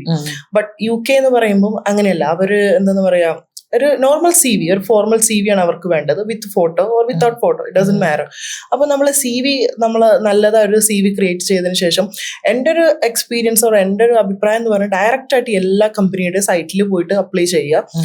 Even നമുക്ക് കിട്ടിയില്ല എന്നുള്ളൊരു ഗിവപ്പ് ചെയ്തുകൊണ്ടിരിക്കുക, കണ്ടിന്യൂസ്ലി അപ്ലൈ ചെയ്തുകൊണ്ടേയിരിക്കുക. അല്ലാന്നുണ്ടെങ്കിൽ സെക്കൻഡ് ഓപ്ഷൻ എന്ന് പറഞ്ഞാൽ ഏതെങ്കിലും friends through recommendation, that is really important. അതുണ്ടെന്നുണ്ടെങ്കിൽ നമുക്കിപ്പം എൻ്റെ ഒരു ഫ്രണ്ട് ഇങ്ങനെ ഉണ്ട് എന്ന് പറയുമ്പോൾ നമ്മൾ റെഫറൻസിലൂടെ പറയുമ്പോൾ നമ്മുടെ മാനേജേഴ്സ് ഓർ HR അവർക്ക് ഒന്നും കൂടി ഒരു ട്രസ്റ്റ് കൂടും. അപ്പം അതായിരിക്കും ഒന്നും കൂടി എനിക്ക് തോന്നുന്നു ഹെൽപ്ഫുൾ ആവുക, റെഫറൻസ് ഓർ കണ്ടിന്യൂസ്ലി അപ്ലൈ. കമ്പനീസിന്റെ ഡയറക്റ്റ് സൈറ്റിൽ പോയിട്ട് ലൈക്ക് അപ്പൊ എന്റെ അടുത്തോട്ട് തന്നെ ഒരുപാട് ഫ്രണ്ട്സ് അല്ലെങ്കിൽ നാട്ടിൽ നിന്ന് വന്ന പിള്ളേരൊക്കെ എന്നോട് ചോദിക്കുമ്പോൾ ഞാൻ മെയിൻലി ഇപ്പൊ ഞാൻ വർക്ക് ചെയ്യുന്നത് ഹോസ്പിറ്റാലിറ്റിയാണ്. അപ്പൊ ഡെയിലി അവർക്ക് ഓരോ സീസൺ അനുസരിച്ച് ആളുകളുടെ റിക്വയർമെന്റ്സ് ആണ്. അപ്പൊ ഞാൻ എന്റെ ഇപ്പം ഏത് ഡിപ്പാർട്ട്മെന്റിലാണെങ്കിലും എനിക്ക് അവരായിട്ട് കണക്ഷൻസ് ഉണ്ട്. അപ്പൊ എനിക്ക് ഞാൻ പറയാം ഇങ്ങനെ ആളുണ്ട് എന്ന് പറഞ്ഞാൽ എന്റെ അടുത്തുള്ള ട്രസ്റ്റ് വിചാരിച്ച് അവര് ബാക്കിയുള്ളവരൊക്കെ അയച്ചു. അതൊന്നാമത്തെ അത് ഈസി വേ. പിന്നെ എന്ന് പറഞ്ഞാൽ നമ്മൾ ഫോർമൽ വേ ആയിട്ട് ചെയ്യുമ്പോൾ കണ്ടിന്യൂസ് ആയിട്ട് അപ്ലൈ ചെയ്യുക, അല്ലെങ്കിൽ നമ്മുടെ CV അവരുടെ റിക്വയർമെന്റ്സ് അനുസരിച്ച് CV വരുന്ന ചേഞ്ചസ് നോക്കുക, അല്ലെങ്കിൽ എന്താണ് അവർക്ക് വേണ്ട റെസ്പോൺസിബിലിറ്റീസ്, ഡ്യൂട്ടീസ്, അതൊക്കെ ചേഞ്ച് ചെയ്തിട്ട് ഡെയിലി നമ്മൾ അതിനനുസരിച്ചുള്ള പുതിയ CVകൾ ഉണ്ടാക്കിക്കൊണ്ടിരിക്കുക. സെയിം CV വെച്ചിട്ട് നമ്മൾ അപ്ലൈ ചെയ്യുന്നതിനനുസരിച്ച് ഒന്നും നടക്കത്തില്ല. അതായത് മെയിൻ പോയിന്റ് നമ്മൾ ഒരു CV എല്ലാത്തിനും കൊടുക്കരുത്. അത് അട്ടേർലി ഫെയിലിയർ ആണ്. കാരണം അതിലൊരു പോസിറ്റീവ് സൈഡും ഞാൻ കാണുന്നില്ല. അപ്പൊ നമ്മൾ ഏത് ജോബിലാണോ നമ്മൾ ഒന്നുകൂടി ഇമ്പോർട്ടൻറ്റ് കൊടുക്കുന്നത്, ആ ജോബിന്റെ റിക്വയർമെന്റ്സ്, അതിന്റെ ഡ്യൂട്ടി, റെസ്പോൺസിബിലിറ്റി അത് നോക്കിയിട്ട് അത് ബേസ് ആയിട്ട് നമ്മളൊരു CV മേക്ക് ചെയ്യുക. അതായിരിക്കും ഒന്നുകൂടി ഹെൽപ്ഫുൾ ആയിട്ടിരിക്കും. ഓക്കെ. അപ്പൊ നമ്മൾ ഇന്റർവ്യൂ അറ്റൻഡ് ചെയ്യാൻ പോകുമ്പോൾ അതിനെന്തെങ്കിലും സ്പെഷ്യൽ ആയിട്ട് നമ്മൾ കൺസിഡർ ചെയ്യേണ്ടതുണ്ടോ? Of course. ഞാനിപ്പോൾ ഒരുപാട് എൻ്റെ ഫ്രണ്ട്സ് എൻ്റെ കൂടെ വർക്ക് ചെയ്യുന്നവർക്ക് ഞാൻ ഈ ടിപ്സ് പറഞ്ഞു കൊടുക്കാറുണ്ട്. കാരണം ചില ആളുകൾക്കൊന്നും അറിയില്ല എങ്ങനെയാണ് ഇന്റർവ്യൂവിന് പോകേണ്ടത്, എന്താണ് അവിടെ പോയി ചെയ്യേണ്ടത്. കാരണം നാട്ടിൽ നിന്ന് ഫസ്റ്റ് വന്ന ഒരു ആളുകൾക്കാണെന്നുണ്ടെങ്കിലും ഒന്നും അറിയില്ല. ഈവൻ അവർക്കൊരു ഇന്റർവ്യൂ അറ്റയോ എന്താണ്, ഫോർമൽ വേയിൽ പോകണോ, ഫോർമൽ കളർ എന്താണ്, ഇതൊന്നും അതുപോലെ അറിയാത്ത സ്റ്റുഡൻസ് ഉണ്ട്. അവരെ പറഞ്ഞിട്ട് കാര്യമില്ല. കാരണം നമ്മള് ടോട്ടലി ഡിഫറെന്റ് ആണല്ലോ, അവിടുത്തെ എല്ലാ കൾച്ചർ എല്ലാം. അപ്പോൾ എൻ്റെ ഒപ്പീനിയൻ എന്ന് പറയുമ്പോൾ നമ്മൾ എന്താ പറയാ, ഇന്റർവ്യൂവിന് പോകുന്ന അതിൻ്റെതായിട്ടുള്ള ഓൺ ടൈമിൽ അവിടെ എത്താൻ നോക്കുക, പിന്നെ പ്രൊഫഷണൽ മാനേഴ്സിൽ സംസാരിക്കുക, പിന്നെ നമ്മൾ main thing is formal attire ഇട്ടിട്ട് ഇന്റർവ്യൂ അറ്റൻഡ് ചെയ്യുക. അതാണ് മെയിൻ ഇമ്പോർട്ടൻറ്റ് തിങ്. ഇപ്പൊ എൻ്റെ ഒരു ഫീൽഡ് ആണെന്നുണ്ടെങ്കിൽ ഞാൻ പറയുന്നത് definitely they should wear like a business attire or at least a formal attire. That should help us. അതാണ് മെയിൻ ആയിട്ട് ഇമ്പോർട്ടന്റ് ആയിട്ട് എൻ്റെ ഒരു എക്സ്പീരിയൻസിൽ എനിക്ക് കിട്ടിയത്. ഓക്കെ. ഇപ്പൊ നമ്മൾ പാർട്ട് ടൈം ജോബ് ചെയ്യുന്ന ടൈമിൽ നമുക്കിപ്പോ ഏത് യൂണിവേഴ്സിറ്റി ആയിരുന്നു? റോഹാംപ്ടൺ. അതെ, റോഹാംപ്ടണിൽ എത്ര ദിവസം ക്ലാസ് ഉണ്ടായിരുന്നു? എനിക്ക് ഐ തിങ്ക് 3 days. ആഴ്ചയിൽ 3 ദിവസമായിരുന്നു. ഓക്കെ. ബാക്കി ദിവസങ്ങളിൽ ഫ്രീ ആയിരുന്നു. 20 hours in a week നമുക്ക് വർക്ക് ചെയ്യാൻ പറ്റും. അപ്പോ ഈ ഒരു വർക്ക് ചെയ്യുന്ന ടൈമിൽ നമുക്ക് പെർ ഹവർ ആണല്ലോ പേയ്മെന്റ് വരുന്നത്. എത്ര എമൗണ്ട് വെച്ചിട്ടാണ് നമുക്ക് അവിടെ ഏകദേശം പേയ്മെന്റ് കിട്ടുന്നത്? ഞാൻ വർക്ക് ചെയ്ത സമയത്ത് എനിക്ക്, ഞാൻ പറഞ്ഞ എന്റെ ആദ്യത്തെ വർക്കിൽ എനിക്ക് ബേസിക് പേയ്മെന്റ് ആയിരുന്നു കിട്ടിയിരുന്നത്. അത് 10.75 സംതിങ്. അതെ, അതായിരുന്നു എന്റെ 1 month സാലറി. പിന്നെ എനിക്ക് നെക്സ്റ്റ് എന്റെ പുതിയ ജോബിൽ നിന്ന് എനിക്ക് 13 per hour കിട്ടി. അതെന്റെ കൂടെ വർക്ക് ചെയ്യുന്ന ഒരാൾക്ക് വന്ന ആ ഒരു സമയത്ത് കിട്ടിയില്ലായിരുന്നു. അതും അത്യാവശ്യം നല്ലൊരു ഹൈ ലെവൽ ജോബ്, നല്ല അവർ തന്നെ അവരുടേതായിട്ടുള്ള യൂണിഫോം, പ്രൊഫഷണൽ ആയിട്ട് ഇപ്പൊ ആര് കണ്ടാലും നമുക്ക് ഈ ഒരു ജോബിലാണോ എന്ന് ചോദിക്കുന്ന ഒരു ജോബായിരുന്നു. സത്യം പറഞ്ഞാൽ എന്റെ കൂടെ വർക്ക് ചെയ്യുന്ന എന്റെ ഫ്രണ്ട്സുകൾക്കൊക്കെ ഭയങ്കര ഒരു അസൂയ തോന്നിക്കുന്ന ജോബ് എനിക്ക് കിട്ടിയത്. അത്യാവശ്യം നല്ല പേയ്മെന്റ് ആയിരുന്നു. പിന്നെ ഇപ്പൊ നമുക്ക് ഓരോ വർഷം കൂടുന്തോറും അവിടുത്തെ അവേർലി പേയ്മെന്റ് കൂടുകയാണ്. ഇപ്പൊ കറന്റ് അവിടെ ഐ തിങ്ക് എനിക്ക് തോന്നുന്നു 12 point something അങ്ങാണ്ടാണ് മിനിമം. എനിക്ക് അതിലേറെ പേയ്മെന്റ് ഉണ്ടായിരുന്നു. ഹർഷ, എന്തുകൊണ്ടാണ് ലണ്ടൻ ചൂസ് ചെയ്തത്? ലൈക്ക് നമുക്ക് UK തന്നെ ഇപ്പോ സ്കോട്ട്ലാൻഡ്, വെയിൽസ്, മാഞ്ചസ്റ്റർ ഒരുപാട് ഏരിയാസ് വരുന്നുണ്ട്. എന്തുകൊണ്ടാണ് ലണ്ടൻ ചൂസ് ചെയ്തത്? ലണ്ടൻ, ടു ബി ഓണസ്റ്റ്ലി നമ്മൾ ഇമാജിനറി ഒരു ലൈഫിലുള്ള ഒരു വേൾഡ് ആയിരുന്നു എനിക്ക്. സത്യം പറഞ്ഞാൽ നമുക്ക് സത്യം പറഞ്ഞാൽ അതായിരുന്നു എനിക്ക് അറിയുന്ന ഒരു സ്ഥലം. ലണ്ടൻ, സ്കോട്ട്ലൻഡ് എന്നൊക്കെ പറയുമ്പോൾ അവിടെ നിന്ന് ഒരുപാട് ട്രാവൽ ചെയ്യണം. ഈവൻ ഇത് മെയിൻ സിറ്റിയാണ്. പിന്നെ എന്നെ അറിയുന്ന മെയിൻ സിറ്റിയാണ്. പിന്നെ എന്റെ കസിൻ പറഞ്ഞായിരുന്നു ഒന്നുകൂടി ജോബ് ഓപ്പണിങ്സും കാര്യങ്ങളൊക്കെ ഉള്ളത് ലണ്ടനിലാണ്. അതായിരുന്നു മെയിൻ ഇമ്പോർട്ടന്റ്, ഞാൻ അവിടെ ചൂസ് ചെയ്തു. ഓക്കെ, ഇപ്പൊ റോഹാംപ്ടൺ യൂണിവേഴ്സിറ്റി ആണല്ലോ സെലക്ട് ചെയ്തിട്ടുണ്ടായിരുന്നത്. റോഹാംപ്ടൺ യൂണിവേഴ്സിറ്റി സെലക്ട് ചെയ്യാനുള്ള റീസണും കൂടി എന്തായിരുന്നു? ഒരുപാട് യൂണിവേഴ്സിറ്റി ഉണ്ടായിരുന്നല്ലോ ലണ്ടനിൽ. അതെ, ഞാൻ ഫസ്റ്റ് ആയിട്ട് അപ്ലൈ ചെയ്ത് റോഹാംപ്ടൺ യൂണിവേഴ്സിറ്റിയിലായിരുന്നു. പിന്നെ ഞാൻ അതങ്ങ് വിട്ടു. കാരണം എനിക്ക് തോന്നുന്നു അവിടുത്തെ ഫീ കുറച്ച് അത്യാവശ്യം ഹൈ ലെവലായിരുന്നു. അപ്പോൾ ഞാൻ അത് വേണ്ടാന്ന് വെച്ചായിരുന്നു. പിന്നെ കറങ്ങിത്തിരിഞ്ഞ് ലാസ്റ്റ് ഇങ്ങോട്ട് തന്നെ എത്തുമായിരുന്നു. പിന്നെ എന്റെ കസിൻ അവിടെയായിരുന്നു പഠിച്ചിരുന്നത്. ആൻഡ് പിന്നെ എനിക്ക് അറിയുന്ന 2-3 പേരുണ്ടായിരുന്നു. ബട്ട് അവരൊന്നും ഞാൻ ലണ്ടനിൽ എത്തിയിട്ടും യൂണിവേഴ്സിറ്റി എത്തിയിട്ട് അവരെ ഞാൻ കണ്ടിട്ടില്ല. അതായിരുന്നു മെയിൻ റീസൺ. ഓക്കെ, MBA വിത്ത് HR എടുക്കാനുള്ള റീസണോ? MBA വിത്ത് HR ഞാൻ ആദ്യം MBA with I think digital marketing ആയിരുന്നു ഞാൻ അപ്ലൈ ചെയ്തത്. അതെനിക്ക് കിട്ടിയില്ല. പിന്നെ HRM എടുക്കാൻ എനിക്ക് ഒന്നുകൂടിയും, കാരണം ഞാൻ എന്റെ UG BBA വിത്ത് ആയിരുന്നു, BBA വിത്ത് കമ്പ്യൂട്ടർ ആയിരുന്നു. ആൻഡ് പിന്നെ അത് ബേസ് കൂടെ ആകുമ്പോൾ ഒന്നുകൂടി ഹെൽപ്ഫുൾ ആവുമല്ലോ വിചാരിച്ചു. ഓക്കെ, ഇപ്പോൾ നമുക്ക് ക്ലാസ്സസ് നോക്കുകയാണെങ്കിൽ, നമ്മളെ ഇന്ത്യയിലെ വെച്ച് നോക്കുകയാണെങ്കിൽ നമുക്ക് ആഴ്ചയിൽ 2-3 ദിവസങ്ങളിലേക്ക് ക്ലാസ് വരുന്നുള്ളൂ. അതായത് UK എഡ്യൂക്കേഷനും ഇന്ത്യയുടെ എഡ്യൂക്കേഷനും പറഞ്ഞ കംപ്ലീറ്റ്ലി നല്ല ഡിഫറൻസ് ഉണ്ട്. നമുക്ക് ഈ കാണാപ്പാഠം പഠിച്ച് പരീക്ഷ എഴുതുക അങ്ങനത്തെ സംഭവങ്ങളൊന്നും വരുന്നില്ല. നമുക്കൊന്നുകൂടെ തിയറി ഓറിയന്റഡ് ആണ്. അപ്പൊ അങ്ങനെ നോക്കുന്ന ടൈമിൽ നമ്മളൊരു എഡ്യൂക്കേഷൻ സിസ്റ്റം അവിടുത്തെ തമ്മിലുള്ള ഒരു മാറ്റങ്ങൾ എന്തൊക്കെയാണ്? ലൈക്ക് എനിക്ക് തോന്നുന്നത് കോഴ്സ് എത്ര ഇയർ ആയിരുന്നു? 1 ഇയർ? എനിക്ക് 1 ഇയർ ആയിരുന്നു. വിത്ത് പ്ലേസ്മെന്റ് കൂടെ ആകുമ്പോൾ 2 ഇയേഴ്സ് ആയിരുന്നു. ബട്ട് ഞാനത് പ്ലേസ്മെന്റ് ക്യാൻസൽ ചെയ്തു. 1 ഇയർ കൊണ്ട് PG കംപ്ലീറ്റ്. ഓക്കെ, എക്സാമിന്റെ അസസ്മെന്റ്സ് അതുപോലെ എക്സാംസ് കാര്യങ്ങളൊക്കെ ഉണ്ടായിരുന്നോ? ഇല്ല, ഹോണസ്റ്റ്ലി അത് ഞങ്ങൾക്ക് ഐ തിങ്ക് ഒരു 3 months കൂടുമ്പോൾ ഞങ്ങൾക്ക് ഒരു MCQ ക്വസ്റ്റ്യൻസ്, സെമിനാർസ്, എനിക്ക് എല്ലാം ഓൺലൈൻ ത്രൂ ആയിരുന്നു. അല്ലാണ്ട് എക്സാം നമ്മുടെ നാട്ടിലൊരു സിസ്റ്റം കംപ്ലീറ്റ്ലി ഡിഫറെന്റ് ആണ്. അതായത് ഇവിടെ ഇരുന്ന് നമ്മൾ പഠിച്ചെഴുതണം, അസൈൻമെന്റ് വെക്കണം, സബ്മിറ്റ്. പക്ഷെ ഞങ്ങൾക്ക് അസൈൻമെന്റ്സും കാര്യങ്ങളൊക്കെ സബ്മിറ്റ് ചെയ്യണമെന്നുണ്ടായിരുന്നു. അപ്പൊ അതൊക്കെ നമ്മൾ തന്നെ ചെയ്തിട്ട് അവരുടെ പോർട്ടൽ സൈറ്റിൽ നമ്മൾ ആ ഒരു ഓൺ ടൈമിൽ നമ്മൾ സബ്മിറ്റ് ചെയ്യുക. ഇത് മെയിൻ ആയിട്ട് അവർക്ക് ഇമ്പോർട്ടന്റ് ആയിട്ടുള്ളത് പ്രിസൈസ് ടൈമിൽ എല്ലാ കാര്യങ്ങളും ചെയ്യുക. അതിനനുസരിച്ച് നമുക്ക് മാർക്ക് കിട്ടും. Even if it's like fail or pass, നമുക്ക് ഒന്നുകൂടി ഒരു ചാൻസും കൂടി ഉണ്ടാവും. അങ്ങനെ അതെ, ഒന്നും കൂടി ഒരു 1 more ടൈമും കൂടി നമുക്ക് എക്സാം അല്ലെങ്കിൽ സെമിനാർ ഒന്നുകൂടി പുതിയതായിട്ട് നമുക്ക് ചേഞ്ചസ് വരുത്തി അറ്റൻഡ് ചെയ്യാനുള്ള ഒരു ഓപ്പർച്യൂണിറ്റിയും കൂടി ഉണ്ട്. അതൊരു ബെസ്റ്റ് തിങ് ആണ് എനിക്ക് തോന്നിയിട്ടുണ്ട്. ഈവൻ നമ്മുടെ നാട്ടിലാണെന്നുണ്ടെങ്കിൽ ഫെയിൽ ആയി അതെ നെക്സ്റ്റ് ഇയർ നമുക്ക്, പക്ഷെ ഇവരുടെ നമുക്കൊരു 1 more ചാൻസും കൂടി ആയിട്ട് തരുന്നുണ്ട്. അതൊരു ബെറ്റർ ഓപ്പർച്യൂണിറ്റി ആണ്. ഓക്കെ, യൂണിവേഴ്സിറ്റി എന്തെങ്കിലും ഫെസിലിറ്റീസ് പ്രൊവൈഡ് ചെയ്തിട്ടുണ്ടോ? ലൈക്ക് നമ്മുടെ കോഴ്സ് കഴിയുന്ന ടൈം ആയപ്പോഴത്തേന് എന്തെങ്കിലും എംപ്ലോയ്മെന്റ് ഫെയർസ്, ലൈക്ക് നമ്മുടെ കരിയർ റിലേറ്റഡ് ആയിട്ട് എന്തെങ്കിലും സപ്പോർട്ട് എന്തെങ്കിലും പ്രൊവൈഡ് ചെയ്യും? യൂണിവേഴ്സിറ്റി അത് even like every weekly and monthly they just conducted like placement seminars or എല്ലാ തരത്തിലുള്ള ഒരു സപ്പോർട്ടീവ് ആയിട്ട് യൂണിവേഴ്സിറ്റി ആയിരുന്നു. പ്രത്യേകിച്ച് എന്റെ university Roehampton, it's a massive university. Like നമുക്ക് ഒരു ദിവസം നടന്നു കണ്ടാൽ പോലും അത് തീരത്തില്ല. ഈവൻ ഐ തിങ്ക് ഞങ്ങളിതൊരു 75 acres ഞങ്ങളുടെ യൂണിവേഴ്സിറ്റി നിൽക്കുന്നത്. അപ്പൊ അതിൻ്റെതായിട്ടുള്ള ഒരു ഗ്രീനറി ആയിട്ടുള്ള യൂണിവേഴ്സിറ്റി. പിന്നെ എല്ലാ cultural activities, even Eid, Christmas, Onam, Deepavali, ഇതെല്ലാം സെലിബ്രേറ്റ് ചെയ്യുന്ന നമുക്ക് യൂണിവേഴ്സിറ്റി വൈസ് നോക്കുകയാണെന്നുണ്ടെങ്കിൽ it is really amazing. But ഞങ്ങൾക്ക് നമ്മൾ പിന്നെ കൂടുതൽ നമ്മൾ ഫോക്കസ് ചെയ്തിരുന്നത് നമ്മുടെ ജോബ് കാര്യങ്ങളൊക്കെ ആയതുകൊണ്ട് നമുക്ക് ഇങ്ങനെ യൂണിവേഴ്സിറ്റി കാര്യങ്ങളോട് വല്ലാണ്ട് ഞാൻ ഫോക്കസ് ചെയ്തില്ലായിരുന്നു. ഓക്കെ, പിന്നെ ഇപ്പോ PSW നമുക്ക് സ്റ്റഡീസ് കംപ്ലീറ്റ് ചെയ്ത് കഴിഞ്ഞാൽ നമ്മൾ എങ്ങനെയാണ് ഈ ഒരു സ്റ്റേ ബാക്കിന് അപ്ലൈ ചെയ്യുന്നത്? അത് നമുക്ക് സ്റ്റഡീസ് കഴിഞ്ഞതിന് ശേഷം I think we will get like 4 months time നമുക്ക് നമ്മുടെ റിസൾട്ട് വരാനും, ഈവൻ ഇഫ് ഇറ്റ്സ് ഫെയിൽ ആണെന്നുണ്ടെങ്കിൽ ഒന്നുകൂടി റീ അപ്ലൈ ചെയ്യാനുള്ളൊരു ചാൻസസ് അവർ തരുന്നത്. അപ്പൊ ഒരു 4 month ടൈമിനുള്ളിൽ നമ്മൾ അപ്ലൈ ചെയ്താൽ മതി. അപ്പൊ എനിക്ക് തോന്നുന്നു ഞാൻ എൻ്റെ ലാസ്റ്റ് മന്തിലാണ് അപ്ലൈ ചെയ്തത്. വിത്തിൻ 2 weeksനുള്ളിൽ നമുക്ക് അതിന്റെ റിസൾട്ട് കിട്ടും. അതിന്റെ ആ ഒരു ടൈം പീരീഡിൽ നമ്മുടെ ഗ്രാജുവേഷൻ, നമ്മുടെ എല്ലാ പേപ്പർ വർക്ക്സും കാര്യങ്ങളെല്ലാം അവർ ഓൺലൈൻ ത്രൂ ഓർ ലൈക്ക് നമുക്ക് പോസ്റ്റ് വഴിക്ക് നമ്മുടെ സർട്ടിഫിക്കറ്റും കാര്യങ്ങളെല്ലാം നമുക്ക് കൈ കിട്ടും. അപ്പോൾ തന്നെ നമുക്ക് പിന്നെ വിത്തിൻ നെക്സ്റ്റ് മന്ത് നമുക്ക് ഫുൾ ടൈം ജോബ് അപ്ലൈ ചെയ്യാനും പറ്റും. ഓക്കെ, ഇപ്പൊ ഫുൾ ടൈം ജോബിലല്ലേ നിൽക്കുന്നത്? ഫുൾ ടൈം ജോബ് എന്ന് പറയുമ്പോൾ നമുക്ക് ഹവർലി പേയ്മെന്റ് തന്നെയാണോ വരുന്നത്, അല്ല മന്ത്ലി പേയ്മെന്റ് ആയിട്ടാണോ? It's depends on which position we are working. So നമുക്ക് പാർട്ട് ടൈം ആണെന്നുണ്ടെങ്കിൽ 20 hours നമുക്ക് വർക്ക് ചെയ്യാൻ പറ്റത്തുള്ളൂ. ഫുൾ ടൈം ടൈമിൽ അതെ, ഇല്ല നമുക്ക് സ്റ്റേ ബാക്ക് ആഫ്റ്റർ നമ്മുടെ സ്റ്റഡീസ് കംപ്ലീറ്റ് ചെയ്യാലേ നമുക്ക് സ്റ്റേ ബാക്ക് കിട്ടത്തുള്ളൂ. ഈ സ്റ്റേ ബാക്ക് ടൈമിൽ നമ്മൾ വർക്ക് ചെയ്യുന്നത് എങ്ങനെയാണ്? നമുക്ക് ഫുൾ ടൈം ജോബ് ചെയ്യുമ്പോൾ അതെ 20 hours ലിമിറ്റ് കാര്യങ്ങളൊന്നും ഇല്ല, ഒരു ലിമിറ്റും ഇല്ല. നമുക്ക് ലീഗലി നോക്കുകയാണെന്നുണ്ടെങ്കിൽ നമുക്ക് 40 hours നമുക്ക് വർക്ക് ചെയ്യാൻ പറ്റത്തുള്ളൂ.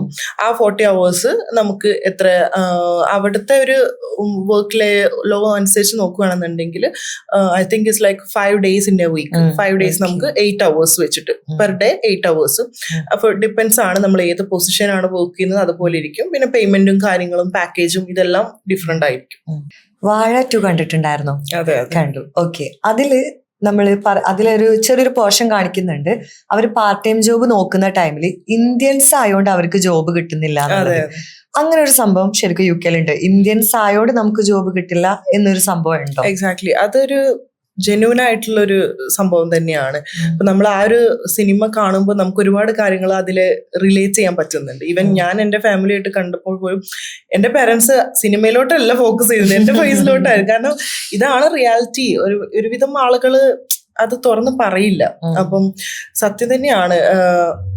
ലൈക്ക് ഹർഷക്ക് അങ്ങനെ ഒരു എക്സ്പീരിയൻസ് ഉണ്ടായിട്ടുണ്ടോ? ഉണ്ടായിട്ടുണ്ട്. കാരണം ഞാൻ ഫസ്റ്റ് ടൈം ഞാൻ ആ ഒരു 1 month പീരീഡിൽ എല്ലാവരും പറയുന്നത് പോലെ CV അവിടെ പോയി കൊടുക്കാം, ഡയറക്റ്റ്ലി നമുക്ക് റെസ്റ്റോറൻറ്റിൽ കയറി ചെന്നിട്ട് ജോബ് നോക്കാം എന്ന് പറയുമ്പോൾ ഈവൻ ഐ തിങ്ക് ഗേൾസിന് അത്ര വലിയ ഇഷ്യൂ എനിക്ക് അങ്ങനെ തോന്നിയില്ല. ബട്ട് എൻ്റെ അതർ ഫ്രണ്ട്സ്, ബോയ്സ് ആയിട്ടുള്ള ഫ്രണ്ട്സുകളൊക്കെ ഇന്ത്യൻസ് എന്ന് പറയുമ്പോൾ തന്നെ അവർക്ക് ഒരുമാതിരി നമ്മളോടുള്ളൊരു അറ്റാച്ച്മെന്റും, അതായത് ആ ഒരു ആറ്റിറ്റ്യൂഡ്, ഒരു ലുക്ക് വൈസ്, ഈവൻ ഗേൾ ആണെന്ന് എനിക്കും അങ്ങനെ 2-3 സ്ഥലത്തൊക്കെ ഈവൻ ബസ്സിൽ കയറുമ്പോൾ അവർക്കൊരുമാതിരി എന്താ പറയാ നമ്മളോടുള്ളൊരു അപ്പിയറൻസ് തന്നെ ഡിഫറെന്റ് ആണ്. ഓക്കെ, ഇപ്പൊ നമ്മൾ പൊതുവെ കേൾക്കുന്ന ഒരു സംഭവമാണ് ലൈക്ക് UK വന്നു കഴിഞ്ഞാല് അല്ലെങ്കിൽ അബ്രോഡ് പോയി കഴിഞ്ഞാൽ ഇവിടെ വന്നിട്ടൊന്നും കാര്യമല്ല, ഇവിടെ പൈസ ഒന്നും ഉണ്ടാക്കാൻ പറ്റില്ല, വെറുതെ വരികയാണെന്ന് പറയുന്നുണ്ട്. അതിനെ കുറിച്ച് എന്താ അഭിപ്രായം? ലൈക്ക് നമ്മൾ വന്നു കഴിഞ്ഞാല് നമ്മൾ വർക്ക് ചെയ്ത് കഴിഞ്ഞ് ഏൺ ചെയ്യാൻ പറ്റുമോ, അതല്ല അത് വേസ്റ്റ് ഓഫ് മണി ആണോ? ഇല്ല, എനിക്ക് എൻ്റെ പേഴ്സണൽ എക്സ്പീരിയൻസ് അല്ലെങ്കിൽ എൻ്റെ പേഴ്സണൽ അഭിപ്രായം എന്താണെന്ന് വെച്ചാൽ ഞാൻ അവർ പറയുന്നതോട് ഒരിക്കലും യോജിക്കില്ല. അത് it's depends on the person. ഇപ്പൊ നമ്മുടെ കയ്യില് മണി മാനേജ്മെന്റ് എന്നുള്ള ഒരു പ്ലാൻ ഉണ്ടെന്നുണ്ടെങ്കിൽ നമ്മൾ എവിടെ പോയാലും എത്ര ഏൺ ചെയ്യാലും അത് നമ്മുടെ കയ്യിലിരിക്കും. ഇപ്പൊ നമുക്ക് കിട്ടുന്ന ഈവൻ ഇപ്പൊ ഒരു 10 pounds ആണ് നമുക്ക് കിട്ടുന്നുണ്ടെന്നുണ്ടെങ്കിൽ ആ 10 pounds നമ്മൾ 5 നമ്മുടെ സേവിങ്സ് ആക്കി ബാക്കി 5 നമുക്ക് അവിടുത്തെ ചെലവ്, നമ്മുടെ ലിവിങ് എക്സ്പെൻസ്, ഫുഡ്, ഇതൊക്കെ നമുക്ക് ഒരു പ്രോപ്പർ പ്ലാൻ ഉണ്ടെന്നുണ്ടെങ്കിൽ നമുക്കത് ഈസി ആയിട്ട് കൈകാര്യം ചെയ്യാം. ഇപ്പൊ എൻ്റെ ഒരുപാട് ഫ്രണ്ട്സ് പറയുന്നുണ്ട്, ഞാൻ ലോൺ എടുത്തിട്ടാണ് വന്നിട്ടുള്ളത്, എനിക്ക് ലോൺ കംപ്ലീറ്റ് ചെയ്യാൻ പറ്റില്ല, ഞാൻ തിരിച്ചു പോവുകയാണ്, അല്ലാന്നുണ്ടെങ്കിൽ എനിക്ക് ഒരു സേവിങ്സും ഇല്ല, കയ്യിലൊന്നുമില്ല. ഇപ്പൊ എന്റെ കയ്യിൽ ഉണ്ട് എന്നല്ല ഞാൻ പറയുന്നത്, പക്ഷെ എനിക്ക് ഒരുപാട് സത്യം പറഞ്ഞാൽ ഒരുപാട് ഏൺ ചെയ്യാൻ പറ്റിയിട്ടുണ്ട്. ഈവൻ ഫൈനാൻഷ്യൽ ആണെന്നുണ്ടെങ്കിലും പേഴ്സണലി നമുക്ക് ഒരുപാട് കാര്യങ്ങൾ ഗ്രോത്ത് ഉണ്ട്. ബട്ട് ഫൈനാൻഷ്യലി എനിക്ക് നല്ല ഗ്രോത്ത് ഉണ്ടായിട്ടുണ്ട്. നല്ല സാലറി ആണ്. അത് നമുക്ക് ഒരു ബെറ്റർ സേവിങ്സ് ആണ് നമ്മുടെ ലൈഫിൽ. അത് എങ്ങനെ യൂസ് ചെയ്യണം എന്നുള്ളൊരു പ്ലാൻ ഉണ്ടെന്നുണ്ടെങ്കിൽ ഒരാള് ഇപ്പൊ UK പോയ സെയിം ആൾക്കാർ, ഇപ്പൊ ഫോർ എക്സാമ്പിൾ ഹർഷയുടെ ഫ്രണ്ടും ഉണ്ടെങ്കിൽ ഒരാൾക്ക് അത് നല്ല പോസിറ്റീവ് ആയിട്ടും ഒരാൾക്ക് അത് നെഗറ്റീവും തോന്നിയിട്ടുണ്ടെങ്കിൽ അതൊരിക്കലും ആ കൺട്രീന്റെ പ്രശ്നമല്ല, അത് ആ പേഴ്സണെ ഡിപ്പെൻഡ് ചെയ്തിട്ടാണ്. അതായത് അവരുടെ ലൈഫ് സ്റ്റൈല്. പിന്നെ എന്ന് പറയുമ്പോൾ നമ്മുടെ നാട്ടിലെ പോലുള്ള ഒരു ലൈഫ് സ്റ്റൈലേ അല്ല. ഈവൻ ലിവിങ് എക്സ്പെൻസിന് നമ്മൾ ഒരുപാട് ക്യാഷ് ചെലവാക്കണം. ഈവൻ ഫുഡ്, ഒരു ആവറേജ് കോസ്റ്റ് എത്രയാണ്? ഇപ്പൊ നമ്മൾ അവിടെ ട്രാവലിംഗ്, പബ്ലിക് ട്രാൻസ്പോർട്ട് ഒക്കെ യൂസ് ചെയ്യുകയാണെങ്കിൽ ഇപ്പം ട്രാവലിംഗ്, ഫുഡ്, ബാക്കി നമ്മള് ഇപ്പൊ വീക്കെൻഡിൽ നമ്മളൊന്ന് കറങ്ങാൻ ഇറങ്ങുകയാണെങ്കിലൊക്കെ വരികയാണെങ്കിൽ. ഇപ്പൊ ഞാൻ ഫസ്റ്റ് എൻ്റെ ഒരു പാർട്ട് ടൈം ആ ഒരു പീരീഡിൽ എന്ന് പറഞ്ഞാൽ കുറച്ച് സ്ട്രഗ്ലിംഗ് ആയിരുന്നു. ബട്ട് എനിക്ക് സത്യം പറഞ്ഞ എൻ്റെ ഒരു പാർട്ട് ടൈമിൽ തന്നെ എനിക്ക് അത്യാവശ്യം ഏർണിങ്സ് ഉണ്ടായിരുന്നു. ഓണസ്റ്റ്ലി പറയുകയാണെന്നുണ്ടെങ്കിൽ എനിക്ക് തോന്നുന്നു ഒരു 1700-1800 pounds റേഞ്ചിൽ ഞാൻ പാർട്ട് ടൈമിൽ ഏൺ ചെയ്യായിരുന്നു. അപ്പൊ ഞാൻ അതില് സത്യം പറഞ്ഞാൽ എൻ്റെ റെന്റ്, എൻ്റെ എക്സ്പെൻസും കാര്യങ്ങളൊക്കെ ഞാനൊരു 1000 ഞാൻ എൻ്റെ സേവിങ്സിലോട്ട് മാറ്റിയിട്ട് ബാക്കി എനിക്ക് റെന്റ് വരുന്നത് 350 ആയിരുന്നു. പിന്നെ ഫുഡ് അത് ഫുഡൊക്കെ നമ്മൾ എല്ലാവരും ഷെയർഡ് ആണല്ലോ. അപ്പൊ ഞങ്ങൾ റൂമിൽ 3 പേരാണ്. അപ്പൊ 3 പേര് ഷെയർ ചെയ്തിട്ടായിരിക്കും. പിന്നെ വന്ന ആ ഒരു ഫസ്റ്റ് ടൈമിലൊക്കെ നമ്മൾ കുറച്ച് കെയർ ചെയ്തിട്ടായിരുന്നു എല്ലാ കാര്യങ്ങളും ചെയ്തുകൊണ്ടിരുന്നത്. അപ്പൊ എനിക്ക് റെന്റ് കഴിഞ്ഞ ഒരു ഐ തിങ്ക് ട്രാൻസ്പോർട്ടേഷൻ ആണ് അവിടെ ഭയങ്കര എക്സ്പെൻസ് ആയിട്ട് വരുന്നത്. അപ്പൊ ഒരു 150 ട്രാൻസ്പോർട്ടേഷൻ, പിന്നെ ഫുഡ് കാര്യങ്ങളെല്ലാത്തിനും ഒരു 100, പിന്നെ നമ്മുടെ റീചാർജ് കാര്യങ്ങള്, പിന്നെ എന്തെങ്കിലും അല്ലറ ചില്ലറ വല്ല ഷോപ്പിംഗ് കാര്യങ്ങളൊക്കെ വന്നാൽ എങ്ങനെയാലും എനിക്ക് എൻ്റെ പേഴ്സണലി എനിക്ക് പോലെ ഒരു 600-700 ആ റേഞ്ചിലായിരുന്നു എക്സ്പെൻസ്. പിന്നെ അത് കുറയാൻ തുടങ്ങി. കാരണം എനിക്ക് എൻ്റെ ഒരു മണി മാനേജ്മെന്റ് എനിക്ക് കുറെ ഐഡിയ കിട്ടി, എങ്ങനെ അത് നമുക്ക് സേവ് ചെയ്യണം, എങ്ങനെ കൂടുതൽ ഏൺ ചെയ്യാം എക്സ്ട്രാ അവേഴ്സ് ചെയ്തിട്ടാണെന്നുണ്ടെങ്കിലും. കാരണം നമുക്ക് ലീഗലായിട്ട് തന്നെ ഒരുപാട് കാര്യങ്ങൾ അവിടെ ചെയ്യാൻ പറ്റുന്നുണ്ടായിരുന്നു. അപ്പൊ ആ രീതിയിൽ തന്നെ നമുക്ക് നമ്മളെ ഓവർ ടൈം എടുത്തിട്ടാണെന്നുണ്ടെങ്കിൽ ആ ക്യാഷ് നമ്മൾ നമ്മുടെ എക്സ്പെൻസിലോട്ട് മാറ്റിയിട്ട് ബാക്കി നമ്മുടെ സാലറി നമുക്ക് സേവിങ്സിലോട്ട് മാറ്റി അങ്ങനെയൊക്കെ ഒരുപാട് ഒരു ഐഡിയാസ് എനിക്കുണ്ടായിരുന്നു. അതെ, ഇപ്പൊ നമുക്ക് വീക്ക്ലി 2 days ക്ലാസ് ആണെങ്കിൽ ഒരു 2 days ആയിരിക്കും നമുക്ക് NI ജോബ്, അതായത് നമ്മൾ ഈ ലീഗൽ വർക്ക് ചെയ്യുന്നതിന് വരുന്നത്. അത് കഴിഞ്ഞിട്ടുള്ള ഡേയ്സിൽ വേണമെങ്കിൽ നമുക്ക് ക്യാഷ് ഇൻ ഹാൻഡ് ചെയ്യാനുള്ള ഓപ്ഷൻസ് ഒക്കെ ഉണ്ട്. ഹർഷ അത് നോക്കിയിട്ടുണ്ടായിരുന്നോ? ഇല്ല, ഞാൻ ഒരിക്കലും ചെയ്തില്ലായിരുന്നു. കാരണം എനിക്ക് എന്റെ ജോബിൽ ഞാൻ 100% കംഫർട്ടബിൾ ആയിരുന്നു. എനിക്ക് സത്യം ക്യാഷ് ഇൻ ഹാൻഡ് നോക്കേണ്ടി വന്നിട്ടില്ല. എനിക്ക് സത്യം പറഞ്ഞാൽ ചിലവരൊക്കെ എന്റെ കൂടെ ഉള്ള ഒരുപാട് ആളുകൾ ഇപ്പോഴും വെയിട്രസ് ആയിട്ടും കെയർ ഹോമിലായിട്ടും വർക്ക് ചെയ്യുന്നവരാണ്.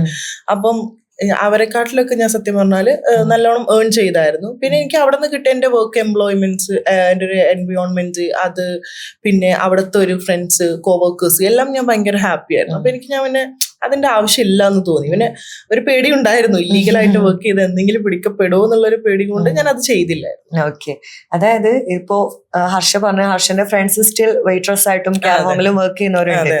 ഇതൊരിക്കലും ആ ഒരു കണ്ടന്റ് ഇഷ്യൂ അല്ല. അതായത് നമ്മൾ അപ്രോച്ച് ചെയ്യുന്ന ആൾക്കാർ നമ്മളുടെ ഒരു ഫൈനാൻഷ്യൽ ബാക്ക്ഗ്രൗണ്ട്, നമ്മൾ വന്നൊരു ബാക്ക്ഗ്രൗണ്ട് അനുസരിച്ചുണ്ടാവും നമ്മുടെ കയ്യിൽ പൈസ ഉണ്ടാവും എന്നുള്ളത്. അതല്ലേ ചുരുക്കം?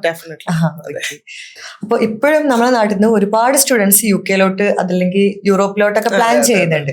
നോക്കുകയാണെങ്കിൽ സെപ്റ്റംബർ ഇൻടേക്ക്, ജാനുവരി ഇൻടേക്കിലോട്ടൊക്കെ സ്റ്റിൽ പ്ലാൻ ചെയ്തിരിക്കുന്ന സ്റ്റുഡൻസ് ഉണ്ട്.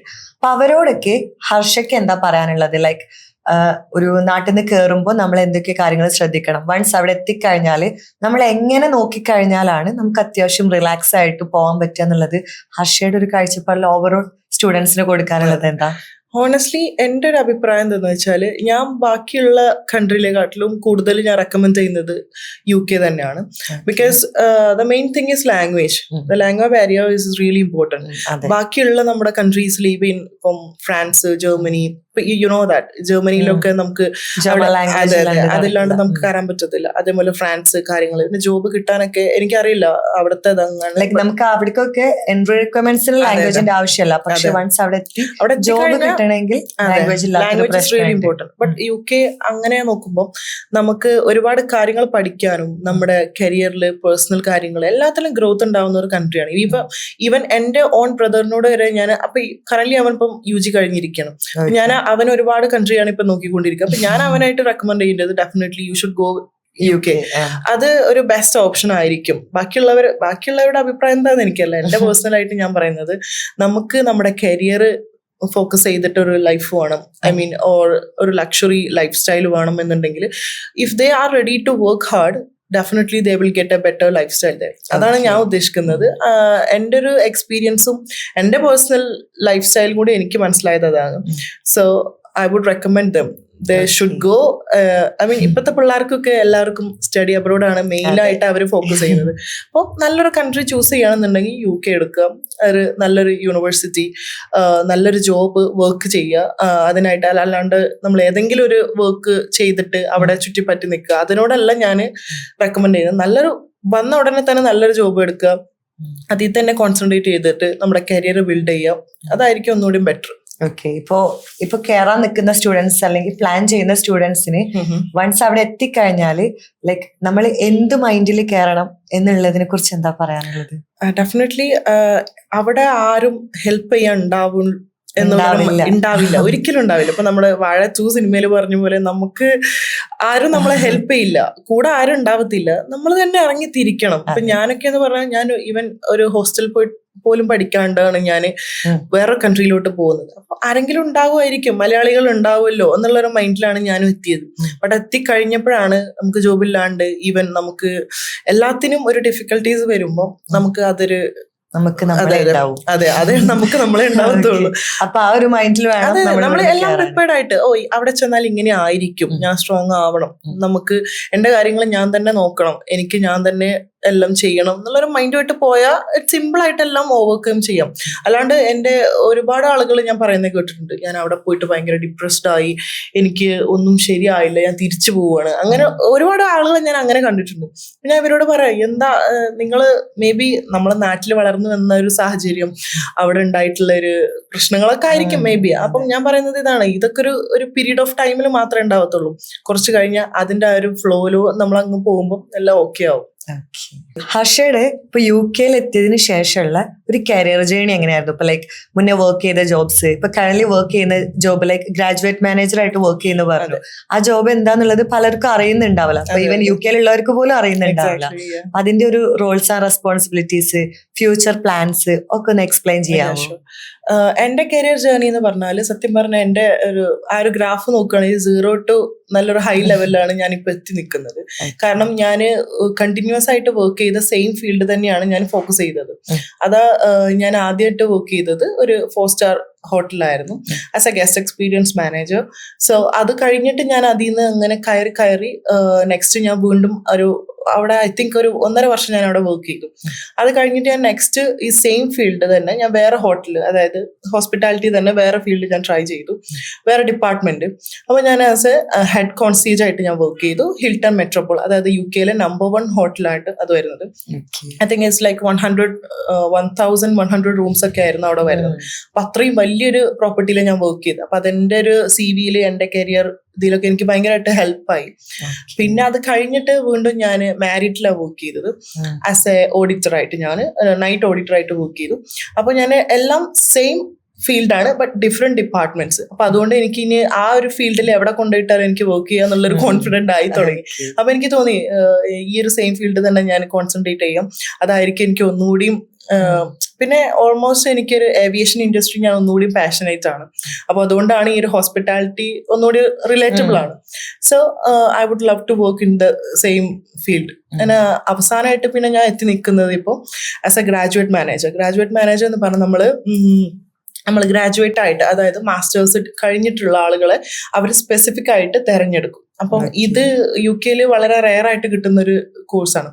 അപ്പം നമ്മള് മാസ്റ്റേഴ്സ് ഒക്കെ കഴിഞ്ഞിട്ടുള്ള ആളുകൾ അവര് നോക്കിയിട്ട് നമുക്കൊരു I think it's 5 stage of interviews ഉണ്ടാവും. അതായത് UK അതായത് ആ ഒരു ഹോട്ടലിലെ ഡിഫറെന്റ് ഹെഡ് ക്വാർട്ടേഴ്സിലുള്ള ആളുകൾ 5 ഡിപ്പാർട്ട്മെന്റ് വൈസിൽ നമുക്കൊരു ഇന്റർവ്യൂ ഉണ്ടാവും. അത് ഓരോ ഫേസ് കഴിയണം, ഭയങ്കര ഡിഫിക്കൽട്ടാണ് അത് കഴിഞ്ഞ് കിട്ടാൻ. കാരണം ഒരു വലിയ ഹോട്ടലിൽ അവരുടെ ഒരു GM ജനറൽ മാനേജേഴ്സ് ആയിരിക്കും നമ്മളെ ഇന്റർവ്യൂ ചെയ്യുക. നമ്മുടെ എക്സ്പീരിയൻസ് വൈസിൽ ഒരുപാട് questions, sometimes they will conduct N exam. അങ്ങനെയൊക്കെ കഴിഞ്ഞിട്ടാണ് എനിക്ക് ഈ ഒരു ജോബ് കിട്ടിയത്. അപ്പം ഈ ജോബിൽ എന്റെ മെയിൻ ആയിട്ടുള്ള റിക്വയർമെന്റ്സ് എന്ന് പറഞ്ഞാൽ ഞാൻ A to Z കാര്യങ്ങൾ ഞാൻ ഈ ഒരു ജോബിൽ ചെയ്യണം. അതായത് ഈവൻ എല്ലാ ഡിപ്പാർട്ട്മെന്റ്സ് എനിക്ക് കവർ ചെയ്യണം. Reception, housekeeping, like laundry department, sales, പിന്നെ എന്തുവാ കോൺസിയേജ്, എല്ലാ ഡിപ്പാർട്ട്മെന്റ്സും I would love to work. So first ഞാൻ FMB-യിലായിരുന്നു, ലൈക്ക് ഒരു 6 months വർക്ക് ചെയ്യണം, ദെൻ റിസപ്ഷനിലോട്ട് മാറണം.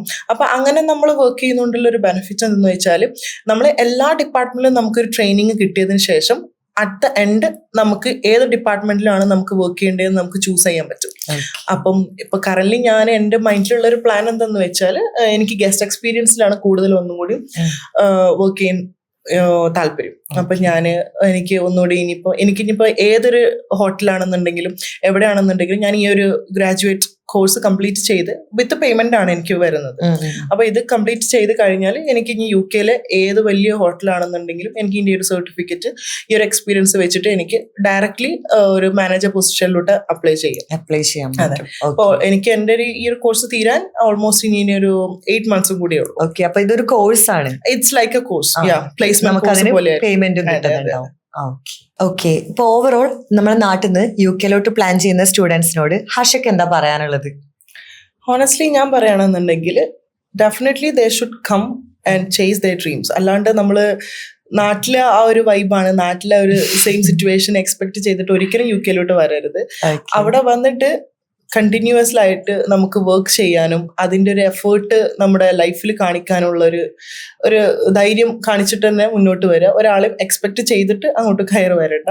പിന്നെ നമ്മള് ലൈഫ് അങ്ങോട്ട് ബാക്കി എല്ലാ കാര്യങ്ങളും അങ്ങ് സെറ്റ് ആയിക്കോളും. അതായത് നമ്മൾ മുൻകൂട്ടി ഒരു ധാരണയിൽ കയറി കഴിഞ്ഞാൽ എല്ലാം ഓക്കെയാണ്. ഡെഫിനറ്റ്ലി. ഓക്കെ, അപ്പോൾ നമ്മൾ ഇന്നത്തെ ഈ സെഷന് ഇവിടെ വൈൻഡ് അപ്പ് ചെയ്യാൻ പോവാണ്. Anyway, thank you so much Harsha. Thank U.